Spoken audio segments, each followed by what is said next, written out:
Come on in, everyone. Come on in because we are here, y'all. We are here for Love After Lockup, Season 5, Episode 48. Y'all, I got to take a deep breath. Before we get into this recap, because wow. I know they calling this test of faith. They could have called it a urine test, a drug test. We need a mental test, because Zariah's batshit crazy. We can definitely retitle this episode. But what I settled on retitling the episode, like I always do, is I called it Project Heal. That's right, Project Heal. Just like Troy and Zariah's business that doesn't make any money. It's not really a business. The IRS don't consider you a business if you don't make no money, even if you're a nonprofit. Because you don't even got no income. Forget about the profit part. You don't even have no income. How are you going to say you have a business with no income? You ain't even a nonprofit yet. Project Heal, but I'm going to retitle the acronym of HEAL. I don't know what they use the acronym for, but I'm going to call it Hurtful, Emotional, Abusive Language. Because let me tell you something. This episode was filled with a lot of hurtful, emotional, and abusive language by a lot of people. And the first one I'm going to start with is Zariah and Troy. I don't know if Troy knows it, but he's in an abusive relationship. I said it. He's in an abusive relationship.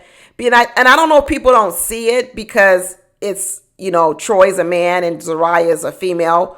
But the stuff that Zariah does to Troy, kicking him out the car, cursing him out, yelling and screaming at him, belittling him, doing everything she does, that's abusive. If that were a man who kicked a woman out on the car, on the curb, and on the street, this wouldn't be allowed. This would not be allowed. Zariah is abusive, and I really think people need to start calling her that. She's an abuser, and he is in an abusive relationship. She has zero respect for Troy. Zero. She does not respect him at all. She doesn't even respect him as a human being, as a person. And she turns every situation around to not be about what she's doing wrong. It's about what Troy isn't doing or should be doing or hasn't done. I mean, we woke up to that car getting booted. That car got booted. It was a boot on that car. I tell you, y'all, New York, y'all don't play. We don't have that out here in California where you have unpaid parking tickets and they put a boot on your car. I ain't really seen it out here, but y'all got boots. You could pay on the spot and then unlock the boot. That's pretty wild. But she had $550 worth of unpaid parking tickets that she had to pay. First of all, how do you rack up $550 worth of unpaid parking tickets? Sure, there could be a lot of late fees. I get it. But it's sort of irresponsible not to park in the correct place at the right time in the first place. I don't know how Zariah is thinking that she can help an ex-con integrate into society and improve their life when she can't even do the basic things in her own life. She can't even not get a parking ticket. So, you know what I'm saying? How's she going to keep a criminal from going back to prison when Zariah can't even keep her own self from getting a parking ticket? Make it make sense. So I'm an ex-con. You're supposed to help me reintegrate into society, help keep me from going back to prison again, following the law. And you can't even do the most simple part of the law, which is know when to park, where to park, and not where to park. No wonder they don't make any money. No wonder they are a nonprofit with no profit and no customers and no clients. Like I said, the only client they really had in this nonprofit was Troy. He's really the only ex-con. And the one that she does have, she treats him like shit and kicks him out the car. I sure hope the government ain't giving her no money. We don't want our tax dollars going to Zariah. We don't want it. So I don't know who gives out money to nonprofits, but they don't need to be sending none of it to Zariah. Don't nobody need to give her a grant. Don't no one need to do anything. She needs therapy. If you're going to start a GoFundMe fund or send some money to Zariah, send it for some therapy. How's she going to help other people when she needs the most help of all? This is crazy, y'all. This is real crazy. Then we got her going crazy over the fact that it's her anniversary and she's making this day all about her. Well, first of all, the day can't really be about you because you're doing a community service event, which means the day is going to be about the community. So if you didn't want to have a community event day on your anniversary, then you shouldn't have planned it. You know when your anniversary was. Why would you plan a community event on the day of your anniversary? That's your fault, Zariah. Once again, Zariah does things and then she blames everything else on someone else. Troy's like, I got to take my medicine. What medicine? That weed? Yep. He got to take his medicine and get it in his system just so he can get through a day with Zariah. Hi. How do these two have a nonprofit to heal anyone and they are both broken?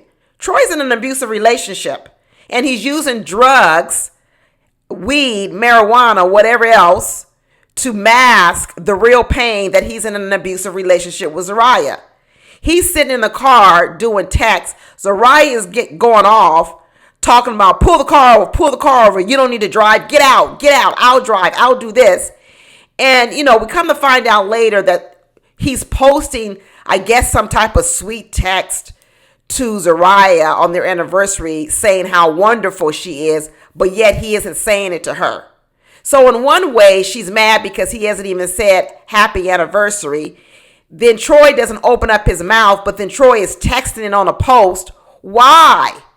Why are you texting on a post and not even saying it to her? But then why is Zariah so crazy and so abusive? This is such a toxic relationship.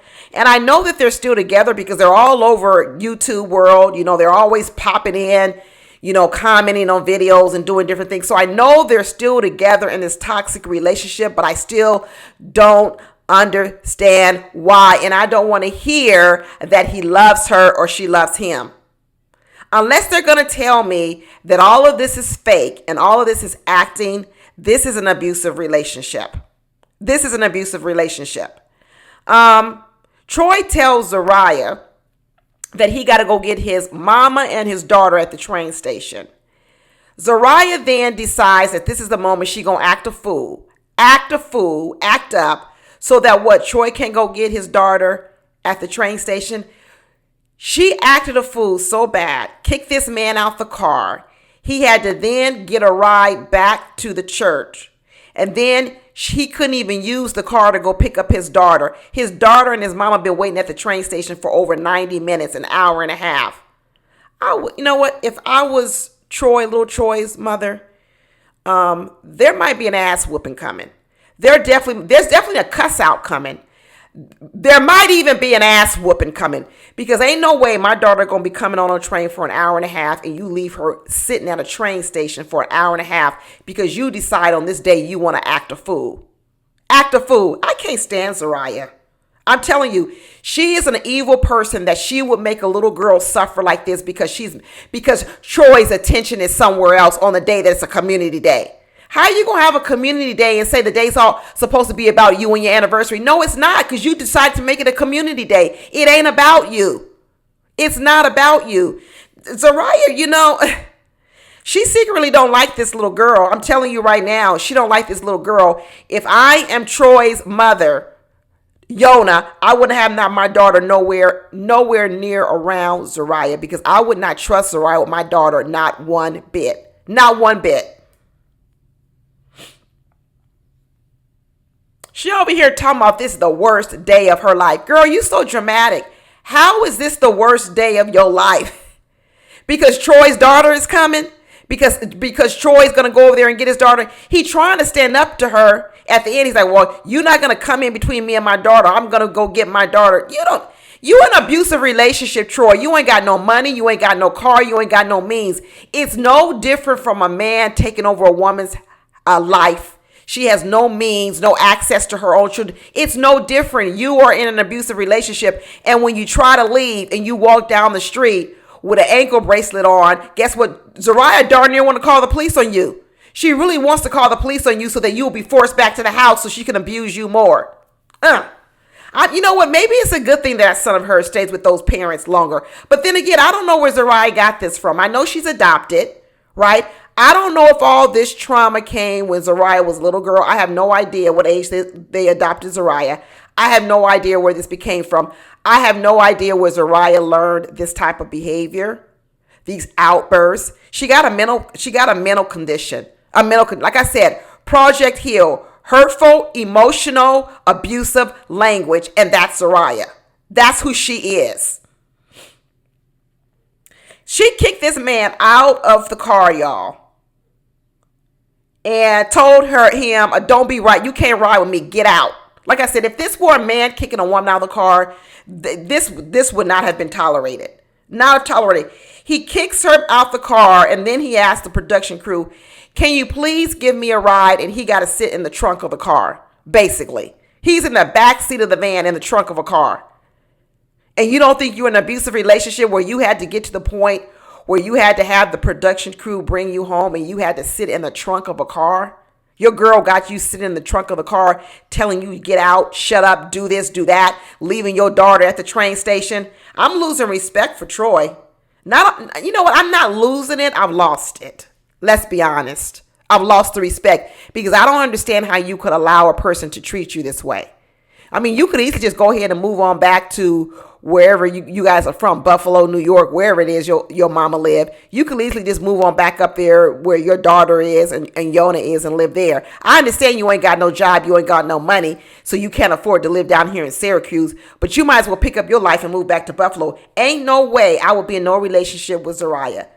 She ain't running no nonprofit correctly. She got a boot on the car. She ain't paying no parking tickets. She ain't paying rent either in the apartment she's living in nor in the business you running.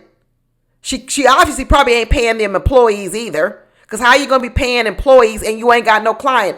Why the hell does Zariah even have a counselor or a psychologist on staff and she don't even have one client?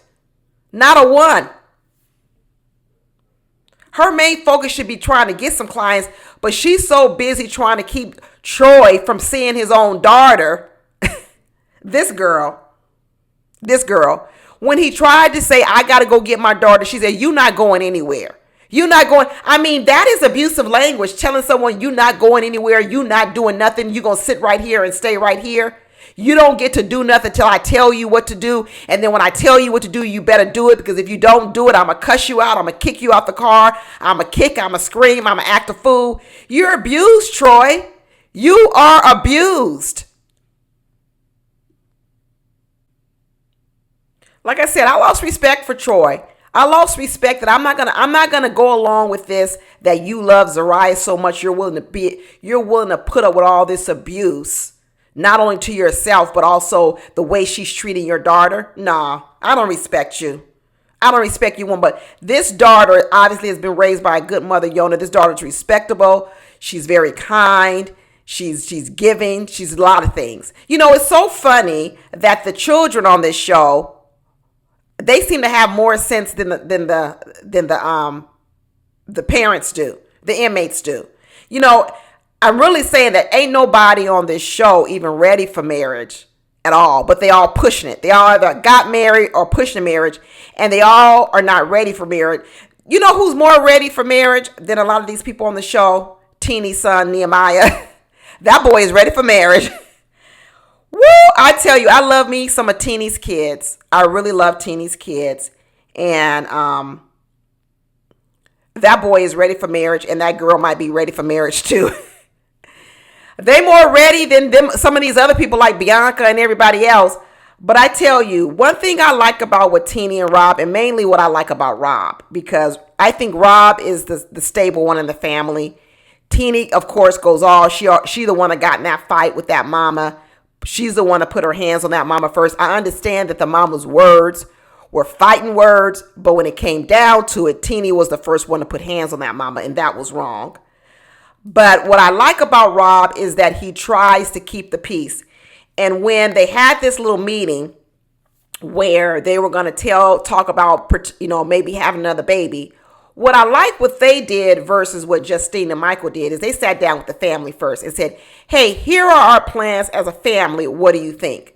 I actually like that they had the conversation with the children right? Before they just decided, hey, we're going to have kids and impact everybody's life in this family, but we're not going to include you in at least any of the discussions. So at least the kids could vocalize their concerns. So maybe you don't listen to the kids. Maybe you end up having the baby anyway, but at least you can address their concerns. At least you can do some things that maybe can put the kids at ease.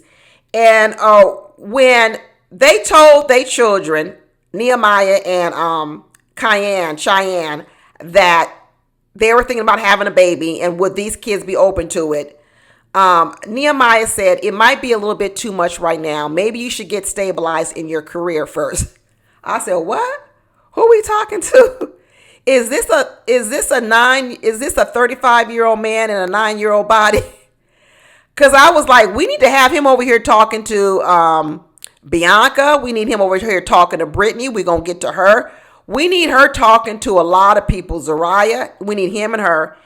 And Cayenne said, maybe you ought to get situated first before making such big plans. I love these kids. I love these children.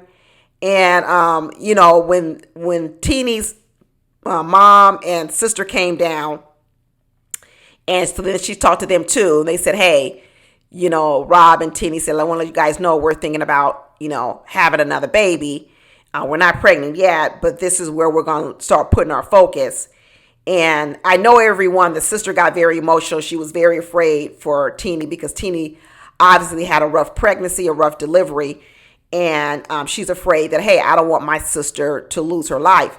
And I get that. So these are all things that need to be discussed. These are all considerations. And these are things that also Tennie would need to talk to with her daughter to make sure, not her daughter, her doctor, to make sure it's even safe for her to have more children. But I still agree with Rob that, Rob has been a stand-up guy. He's shown up for this family, these kids and Tennie, more so than a lot of men on this show. Louie's another one that's really showed up. And so if he wants a child that is biologically his, I believe that Tennie should give him the child. I do. Barring any sort of she could lose her life kind of stuff, I think she should give him the child. And I know that the sister was scared for Tennie, but in the end, the sister said, I'm just crying because I'm scared for my sister. But yet she loves and supports her sister, and she supports Rob because he does seem like a nice guy. So I get her tears, and I get that she wasn't trying to stop them, but that she was just a little afraid for them. But even when they started expressing and having a little bit more of a deeper conversation, what I like the little things that Rob does is he pulled the children to the side because he said, hey, if this conversation is now turning towards something I don't necessarily think the kids should be involved with, hey, kids, let's go over here and have our own conversation. And I like that he does this. I like the stabilizing force that Rob provides to the family. I really, really do. And he pulls them aside and said, hey, I really love this little family thing we got going on, and this feels good. But I would like to eventually also be able to include my mother into this. Because what Rob is saying is, I know my mama's crazy too, but if I have a child, I really can't fathom that my child would not know his own grandmother.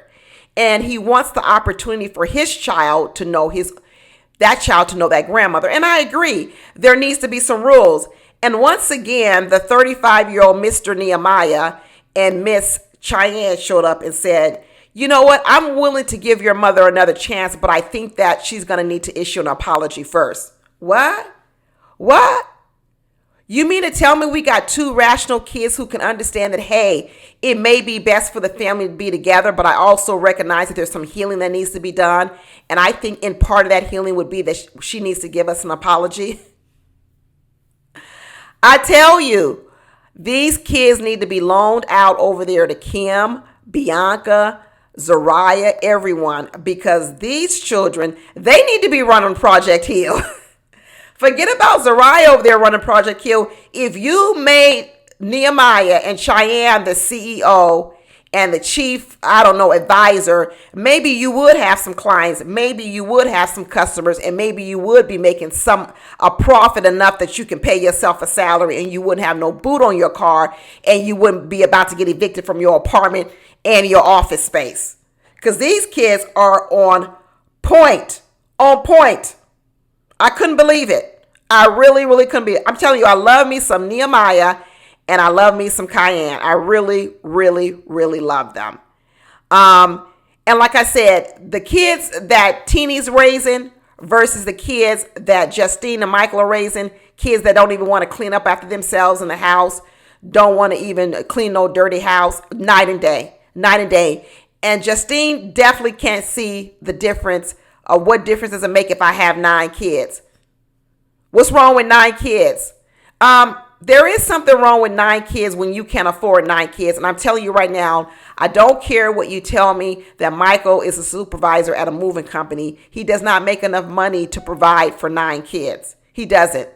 The minute those children turn, 15, 16, they're going to need to go out and get jobs. Absolutely, they're going to need to go out and get jobs. They're going to need to start bringing money into that house so that everybody can bring in money so they can all support Justine. We come to find out that the new baby that's going to be born is going to be born a day after Manhattan's birthday. Well, Manhattan, get used to your birthdays being combined with your next brother or sister, because if your birthdays are only a day apart, your birthday's going to get combined for the rest of your life. Ain't no way they're going to be having 2 different birthday parties on 2 different days back to back. Nope. Not at all. That's not what's going to happen. Your birthdays are going to get combined, and you may not be twins in real life, but you're going to be twins on your birthdays. You're going to be twins on your birthdays. That's what's going to happen. And then when they finally told Justine's mama, hey, I just want to let you know we about to have another baby, that mama went off and said, this is ridiculous. This is irresponsible. And Michael said, well, we think it's a sign from God. A sign from God? What?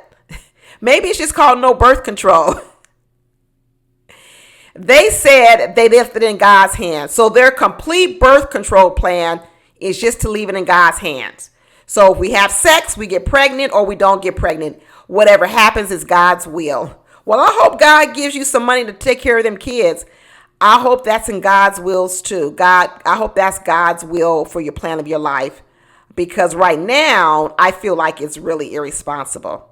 Like I said, call up Nehemiah and Cheyenne, because I think they could give you some really good advice as a 9-year-old and a 12-year-old.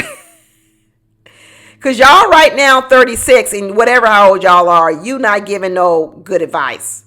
No good advice whatsoever. None.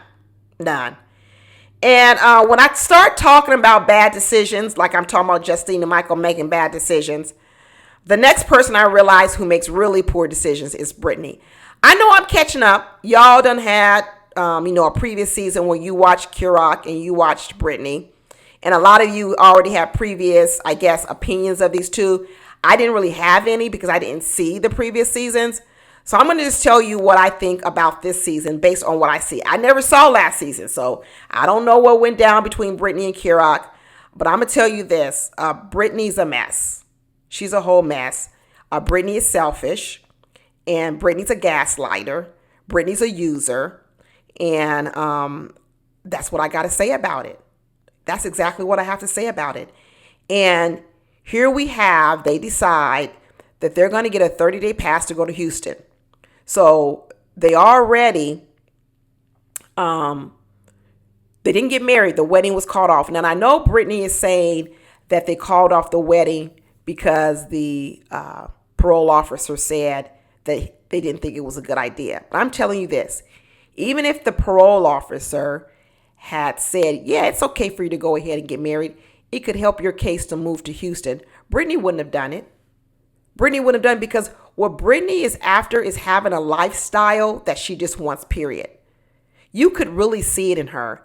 And she better be careful putting all this stress on Kerok, because what I hear that when you're on them hormone drugs, your heart is at risk. It's easy to have a heart attack. A lot of people who are on them drugs, they've had several heart attacks. I think even someone told me that about a Kerok. I can't remember. But the type of stress that Britney is putting on Kerok can make him have a heart attack. She did not stop the wedding because it was what her parole officer said. She stopped the wedding because she wants a big wedding. And she decides that she's going to go on this 30-day pass all the way to Houston with no money and no job, because she ain't got neither. She ain't got no job, she ain't got no money, and she don't plan on getting one. And they're all excited because Kerok has gotten a job in the HVAC industry, which they do make a lot of money. And Britney's cousin was able to get Kerok into the business or into the industry. But right now, they've been living off their savings, Kerok savings. So obviously Kerok had a lot of savings because he ain't worked in months. And he's been paying car notes. He's been paying rent. He's been paying these nail tech bills for Britney. Hair, nails. She bought that wedding dress that she never even used. What do you think when they finally do get married? Do you think she's going to use that same wedding dress? Or is Britney going to say, well, you already saw me in it, so I don't want to wear it no more. I want to get a new one. She going to want a new one. She going to want a new one. We really got to see a lot of Britney this episode. And I'm telling you, what I saw of Britney, I don't like. Not one bit.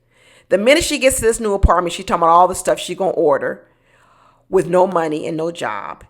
And she's not even going to be there for 30 days. And she run around talking about, you need to be happy, Kerok. Why not you smiling? You need to smile. You need to be happy because this is what we always want. No, this is what you want. Kerok ain't smiling because he's adding up all the ching money you talking about spending in this house, and you ain't got no job and you ain't got no money, and you tell us really you don't want to work. You don't want to work. When Kerok's mother finally come and visit, because she's already in Houston with her boyfriend, and they come and visit, she's really happy for the two because she says she can see that they're in love and that they're soulmates, and she likes Britney. But the minute she gets in the house, she can't stop talking about all the decorating she's going to do, what she's going to do here, all her plans. She's going to be chief decorator in charge. Kerok, all he really need to do is go to work and bring home the money. She's going to do everything. She's going to take care of everything in the home. She's going to be a happy homemaker until it comes time to do work in the house. Until it comes time to do work in the house. And that mama told her, he said, listen, all this stuff you plan on doing, this life you plan on living here in Houston, you're going to need two incomes. You're not going to be able to pay for all this on one income. And Britney says that she ain't getting no job at all. And we find out that Britney owes over $10,000 in restitution.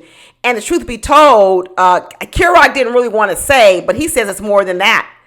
How you going to come out of prison, owe $10,000 in restitution or more, and then say you don't want to work because you don't want to find no job in which you may break a nail, or it may remind you of prison because you got to cook in the prison, or it's something that you don't like to do, or someplace you don't want to go, or something that's not passionate for you. And then you want to buy all this stuff, have fancy weddings, 2 and 3 wedding dresses, $500 nails. I'm telling you, Britney is selfish. She's very, very, very selfish.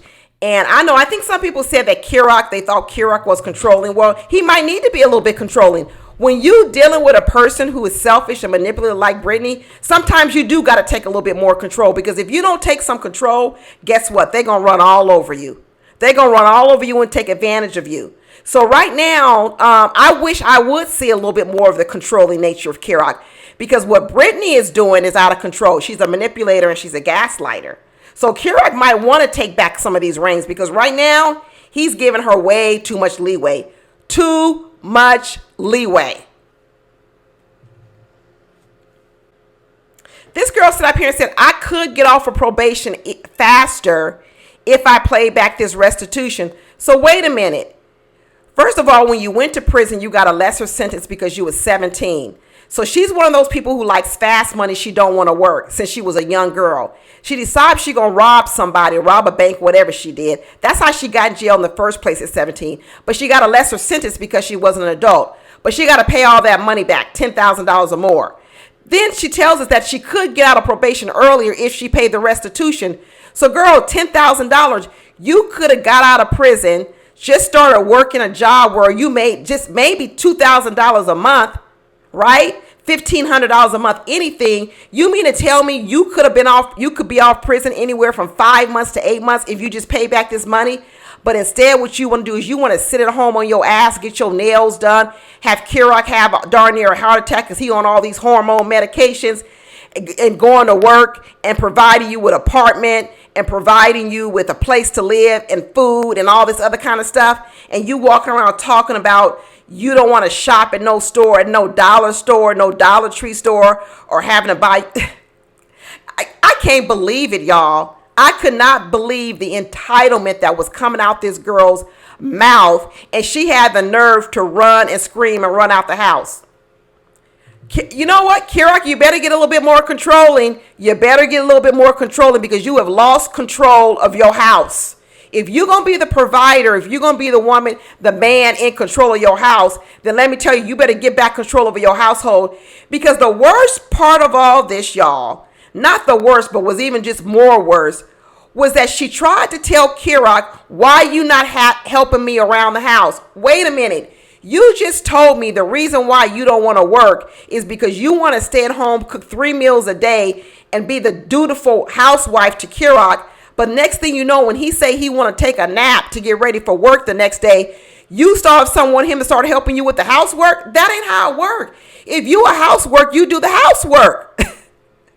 That's the job. And if you believe that it's too much housework, then you should go to work. You should get up and go to work. You don't get to be a housewife, tell someone else to go to work, and then say, well, I need help around the house. Why don't you pick up this stuff? No, that's what you do. If you want me to help you around the house, I'll help you around the house. I'll go to work and I'll help around the house. And then guess what? You need to do both of them. Both of them. You act like Kerok is being a slob. You act like Kerok is creating extra work for you. He's like, I done paid for the move, $15,000. I done drove down here. I done packed the car. I done moved boxes because you can't move them because your nails might break. And now I'm telling you, I need a little bit of a nap so I can go to work tomorrow and make a good impression and nail this job. And you tell me that I'm being lazy and got to help you with some help around the house and help you wash some dishes? Girl, you a whole fool. You a whole fool. She sat over here and told Kerok, you wouldn't even have that HVAC job if it wasn't for me. Guess what, girl? You wouldn't be no housewife if it wasn't for him. What? If it wasn't for him, you might be back in jail because you can't even afford to pay your restitution bills. What's she talking about?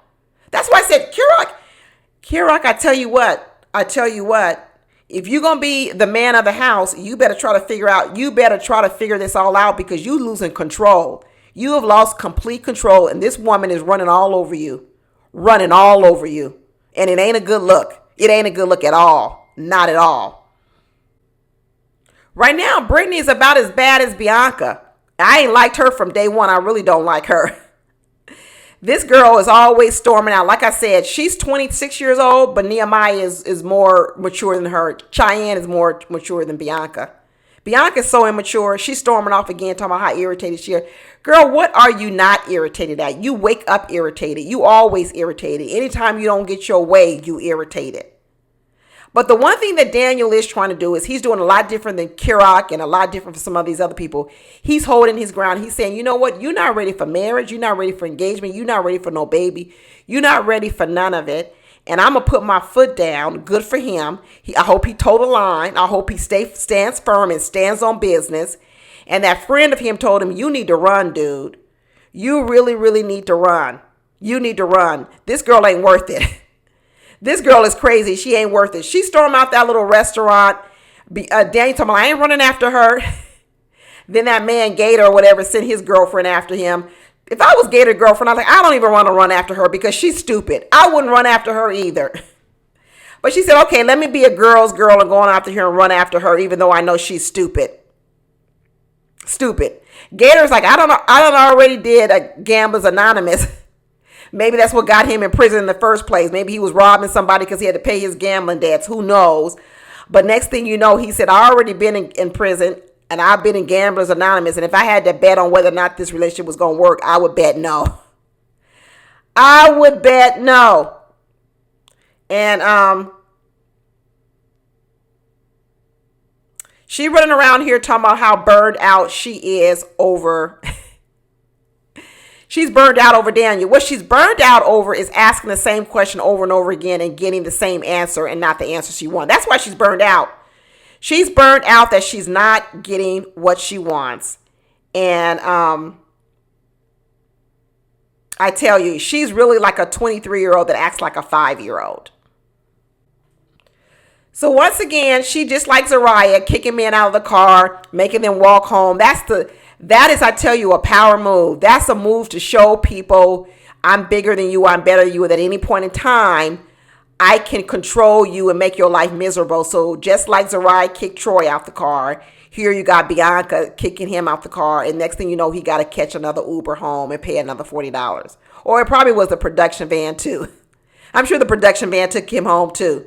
He was probably in the trunk just as much.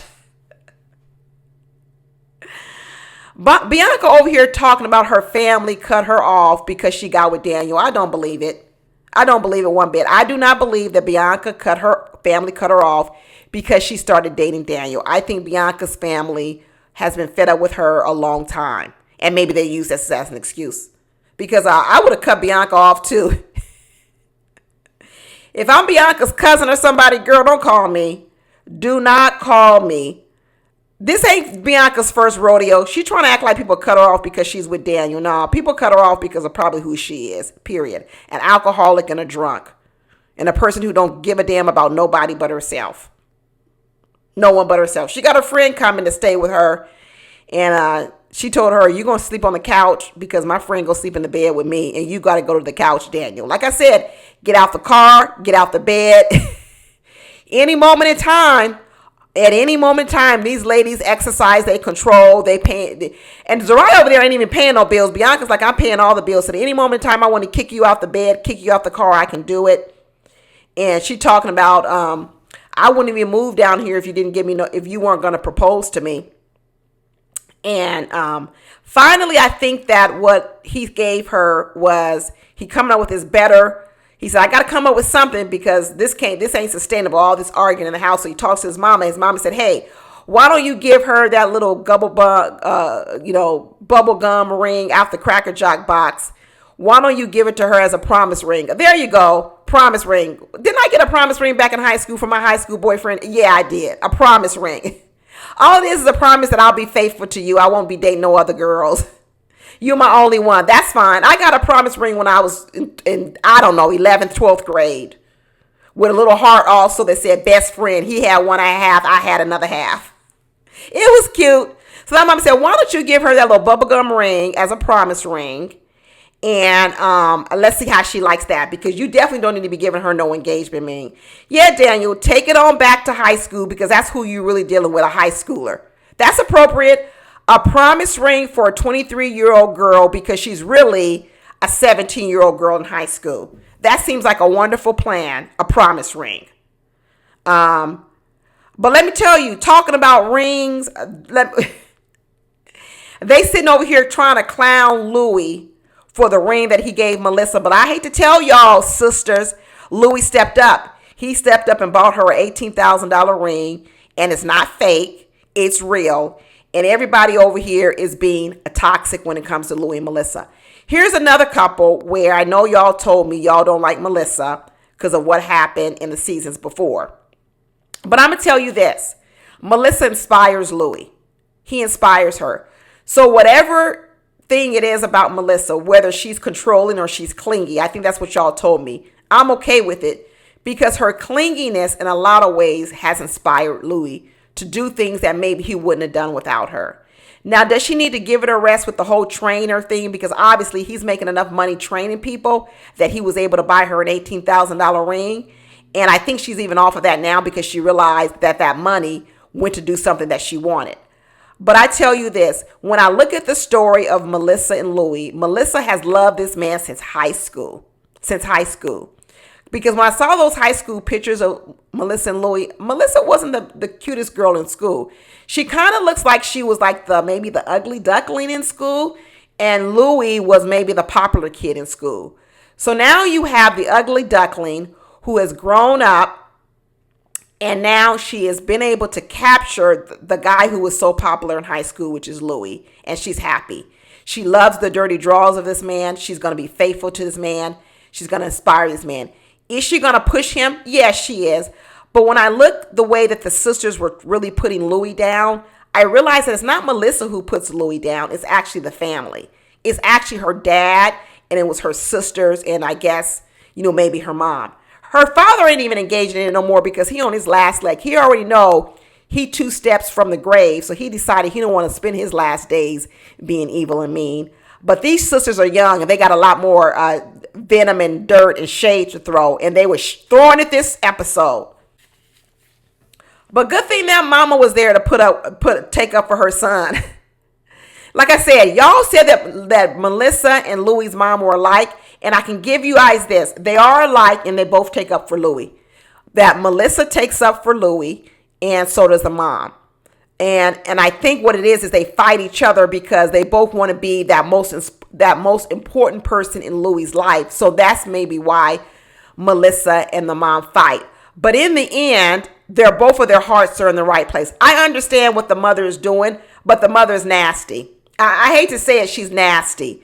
She's nasty, and like I said before, Project Kill, hurtful, emotional, abusive language, the mother is that too. I understand she loves her son. I understand she's taken out for her son, but her language is abusive. She said she got mad at Melissa because Melissa sent her sister to pick her up.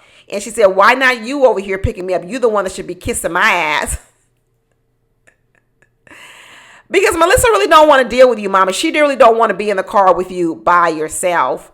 Because she's like, the best I can do is at least invite you to this picking out the wedding dress. But I don't want to go so far as to be in the car with you by myself because it could go left real fast. So, you know what? It was an olive branch. It was a compromise. You can come, but I ain't picking you up. But I will send my sister. You know what? There are sometimes you got to do special things to protect your peace. And I'm okay with that solution. Would have been the best thing that if Melissa and the mom could get along, she could pick up the mom? Absolutely. But is this a compromise where I let you come to the picking out the wedding dress? Okay, I invite you. You're able to come, but I'm going to send my sister to pick you up. I'm good with that. I'm good with the Melissa. I really, really am. And that mama, I don't know. It's just too much negativity for me. It really is. And the sisters over there talking behind the mama's back, talking about how did Louie afford this? Ain't no way he could afford this ring. Working at a pizza shop and also training. That mama said, you think I can't hear you guys talking? That mama jumped in just as she should. I was happy she did that. That's what it is. Sometimes people who have a big mouth, sometimes they are welcome, they right on point, and sometimes you just want to tell them to be quiet. But in this moment, that mama was on point when she jumped in there and she took up for her son and said, listen, let me tell you something. My child worked for this and he makes a lot of money and he did well by this. So you two birds can sit on over there and shut up. So in one way, the mama's words were welcome. And another time she then started talking about Melissa's dress she picked out, even though she'd been married 3 times. Girl, 3 times. You might want to stay away from the marital advice. You might want to stay away from it. And when she was talking about Melissa's dress, and Melissa was like, after you done had 3 wedding dresses and all your wedding dresses was ugly. The last person I want to take advice from is you with your 3 ugly wedding dresses. This was hilarious. You know what? It might be good that Melissa and the mama are alike because Melissa probably know how to handle this mama. She really does know how to handle this mama, and she ain't gonna let that mama get up underneath her skin. Maybe that's why they don't get along because let me tell you, they both can go toe to toe. They can dish it out, both of them. Melissa said she liked the dress she's picked out. It was see-through and sheer, plus it had that big old slit. It was doing a lot, but she said that's her. That's how she is. She's loud. She likes to I'm talking with her fashion. She likes to be seen. I'm okay with it. Not my taste, but so what? I ain't the one marrying Louie. She likes it, and if she likes it, she gonna feel confident in it. She gonna love it, and more than not, Louie gonna love it as well. It's $4,000, $4,000, and that mama said, "Dang, why can't you let Louie save up some money before you run around and spend $4,000 on a wedding dress?" Is Louie paying for the wedding dress? We ain't heard that yet. Is Louie paying for the wedding dress, or is Melissa gonna pay for the wedding dress and or get some money from this family that's so highfalutin? If they so highfalutin, so bougie, maybe they can contribute some money to this wedding, mama. That's what I would say. Hey, is your family gonna contribute any money to the wedding? Because since you believe that you guys so highfalutin and so bourgeoisie, maybe y'all can spend the money on this wedding dress instead of trying to make my son pay for everything. I don't know. But the more she racks up a wedding bill, the more Melissa racks up a wedding bill, the longer that wedding's going to get pushed out. Because let me tell you, Louie's tapped out. He is tapped out. He had no plans on spending this much money on a wedding dress. So I can tell you right now that ain't no wedding going to be coming no time soon because there ain't no money in the bank account. You're going to be wearing that engagement ring for a long time. Unless you're willing to go to the courthouse, you're going to be wearing that engagement ring for a long time before you're going to get the wedding and the additional wedding ring that you want, Melissa. In the meantime, you and your mother-in-law can keep going at it. Because that mama ain't going to stop. She ain't going to stop, and neither is Melissa. But the last couple that's going to be waiting for a long time to do anything is going to be Kimberly and Joey. The test came back dirty, y'all. The test came back dirty. Y'all was saying that you believe that Joey done had a relapse. I was the one last week when I said, I don't know if he had a relapse. I didn't believe that he was doing the meth or whatever. Come to find out that his test came back negative for all that stuff, but it did come back for the cocaine, crack or cocaine. And he was shocked. I believe that he was shocked. He said, how is that? And what I think it is, whether he's shocked or not, is I think all that vaping that Joey's doing, I think that marijuana or whatever it is he's vaping with is laced. And he don't know it. Or he does know it. One of the two. I don't think he's doing, just like it came back negative for opioids or meth or MDMA or any of this stuff. They're talking about ecstasy, opioids. But it came back positive for cocaine or crack. I think it's because that vape pen is laced with traces of like cocaine type stuff. That's what I think it is. And maybe that is what he's going through withdrawal on. I have no idea. Maybe that's what's making him sick.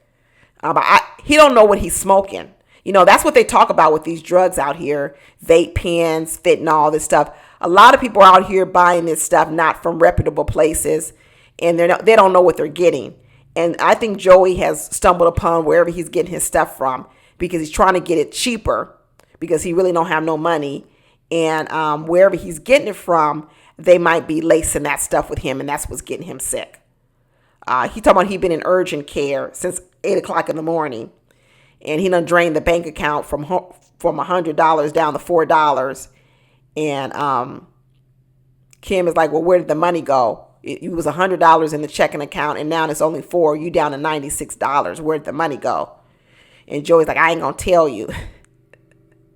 He went over there and got some more vape pens. He got some vape pens and he had to pay a copay. That's where it went, Kim. That's where it went. But I really don't have no sympathy and empathy for Kim. Because one thing I know about Kim is she's money hungry. She's money hungry. Did y'all hear about when she gave this whole speech about how she wasn't going to be with Joey if she found out he was on drugs because she don't trust him and she don't want to lay next to a man she don't trust. And she said, the reason why I left my ex-husband was because he got on drugs. So what she told us was that the man was a cheater. Listen to this. She said the man was a cheater. He cheated on her 17 times. She didn't leave him. So cheating 17 times, you didn't leave him. Okay, Kim. What happened next? She said then he became an alcoholic and he was a drunk. She still didn't leave him. Interesting. So you was with a cheater who cheated 17 times. Then he became a drunk. And then he became abusive. You didn't leave him. But when you decided to leave him was when he got on drugs. Why did it take him to be a cheater, an alcoholic, and abusive? You still not leave, but your final straw was when he got on drugs. You know why? Because the drugs affected the money. I'm going to tell you again, the drugs affected the money because when he was a cheater, there was probably no money issues. He was probably cheating, still bringing money. When he was drinking, so what? He's getting drunk off some whiskey or some beer. Not a lot of money.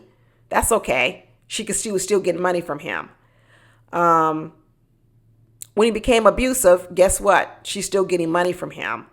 But it's when he got on those drugs and that drug started costing money going out of the household, that's when Kim decided to draw the line. Because in the end, Kim is really worried about money. That's what she was worried about with that ex-husband. Now, when it comes to Joey, he ain't making no money whatsoever. But with that ex-husband, the only reason Kim ever kept him around was because of his money. That's it. That's why she was willing even to lie about who the father of these children are, if in fact he isn't the father. So I really don't have a lot of sympathy and empathy for Kim because she's a liar. She's a cheater too. And she's not trustworthy. So in the end, will these two probably still be together? Yeah, because I think Kimberly's just like in a lot of ways, she's just like Melissa, that she has had a fantasy about Joey her whole life, and she's going to stick to the fantasy. And the fantasy is to be with Joey because she's always wanted to be with Joey. That's what I think it is. So I guess we're going to see next week why the heck did Joey come up with a positive test when even though he says he hasn't been doing cocaine. And what I believe is that the vaping pen that he's been using is laced with some type of cocaine byproduct. And that's why his test came up dirty. And that might be also why he's sick. Because he's ingesting whatever it is, whatever they're doing is making him sick. That's what I believe. And in the end, Kim gonna stick with him. She gonna stick with him. She want to have a tracker on him. She want to watch everything he does. She don't trust him, nothing. I don't even know why she's putting herself through this and her kids through this. You see? And I guess she don't really have no fear that father would want to take these kids back because the father really probably don't really want to raise the kids either. Because she don't seem afraid that she could get her kids taken away dealing with Joey. If he is on drugs, aren't you afraid that your kids could get taken away from you? She must not have no threat. Like I said, all Kim is worried about is money, keeping money coming into this house. And no matter whatever way she can get it, she gonna get it. She a money hungry fool. She is a money hungry fool. But anyway, that's all I got, y'all. That's all we got for Love After Lockup. And we will meet y'all here next week to talk about a next week episode. That's it. Talk to y'all later. Bye.